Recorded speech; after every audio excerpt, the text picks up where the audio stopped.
Hello everyone, আসসালামু আলাইকুম। নতুন একটা রেসিপি নিয়ে আপনাদের সামনে হাজির হয়েছি। আজকের রেসিপি হলো শরবতে আম পুদিনার লাভ স্টোরি। কথাটা শুনতে একটু অন্যরকম মনে হচ্ছে। হ্যাঁ, কথা এটাই। আম আর পুদিনা পাতার কম্বিনেশনটা খুবই ভালো হয়েছে এবং রেসিপিটি আমি বাসায় ট্রাই করেছি, তো ভাবলাম আপনাদের সাথে শেয়ার করি। রেসিপিটি ভালো লাগলে বাসায় অবশ্যই ট্রাই করবেন। আর ছোট্ট একটা রিকোয়েস্ট রইল, আমার চ্যানেলটিকে এখনও যারা সাবস্ক্রাইব করেননি করে ফেলুন। আমের জুস তৈরি করার জন্য এখানে আমি আম নিয়েছি 3টা। আমগুলা অনেক পাকা দেখে নিতে হবে, পাকা আমের জুসটা খেতে অনেক ভালো লাগে। নিয়েছি সামান্য কিছু পুদিনা পাতা।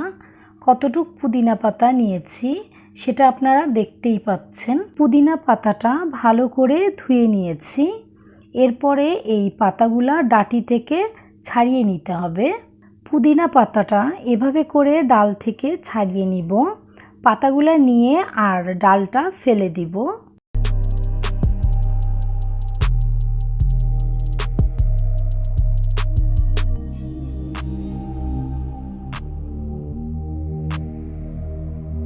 গুঁড়া দুধ নিয়েছি 3 টেবিল চামচ।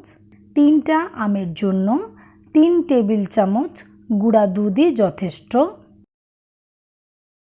চিনিও দেব 3 টেবিল চামচ। পাকা আম যেহেতু মিষ্টি, সেজন্য চিনিটা আমি অল্পই দেব। তবে কেউ যদি একটু কড়া মিষ্টি পছন্দ করেন তাহলে চিনির পরিমাণটা আরেকটু বাড়িয়ে দিতে পারেন। আম আর পুদিনা পাতার কম্বিনেশনটা অনেক সুন্দর হয়। আমি বাসায় ট্রাই করেছি এবং খেতে অনেক মজা হয়েছে, তাই আমি এই রেসিপিটা আপনাদের করে দেখাচ্ছি। আশা করছি আপনাদের অনেক মজা লাগবে এবং দ্বিতীয়বার আপনারা আবার বাসায় তৈরি করে খাবেন। আমগুলা ছিলে টুকরা করে কেটে নিয়েছি। আমের জুস তৈরি করার জন্য সব উপকরণগুলো রেডি করে ফেলেছি। এখন এগুলা ব্লেন্ডারে দিয়ে ব্লেন্ডারটা অন করে দিব। দিয়ে দিব আম, দিচ্ছি গুঁড়া দুধ, চিনি, দিয়ে দেব পুদিনা পাতা, সামান্য পরিমাণে লবণ। লবণটা খুবই সামান্য দিব, এতে করে মিষ্টির ব্যালেন্সটা ঠিক থাকবে। এরপরে দিব পানি। এখানে আমি ঠান্ডা পানিটা দিচ্ছি। আমের জুসটা যেহেতু ঠান্ডা খেতেই বেশি ভালো লাগে, সেজন্য এখানে আমি ঠান্ডা পানিটাই দিচ্ছি। পানি দেব 2 গ্লাস। আমি যেহেতু 3 গ্লাস শরবত তৈরি করব, সেজন্য পানি দিচ্ছি 2 গ্লাস। কেননা বরফটা থেকেও 1 গ্লাস পানি হয়ে যাবে, সেজন্য বরফটাও আমি দিচ্ছি 1 গ্লাসের পরিমাণ, যাতে 3টা আম দিয়ে আমার 3 গ্লাস শরবত তৈরি করতে পারি।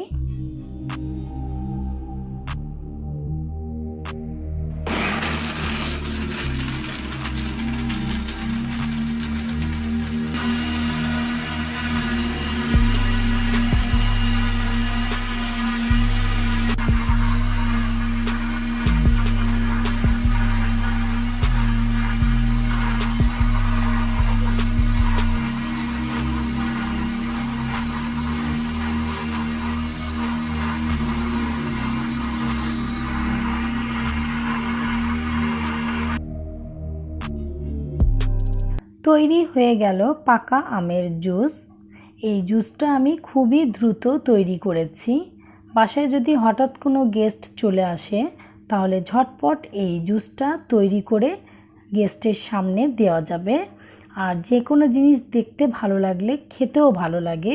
এটাকে আমি সুন্দর করে ডেকোরেট করব, যাতে দেখতে খুবই লোভনীয় লাগে এবং খেতেও সবাই অনেক পছন্দ করে। আশা করি রেসিপিটি আপনাদের ভালো লাগবে।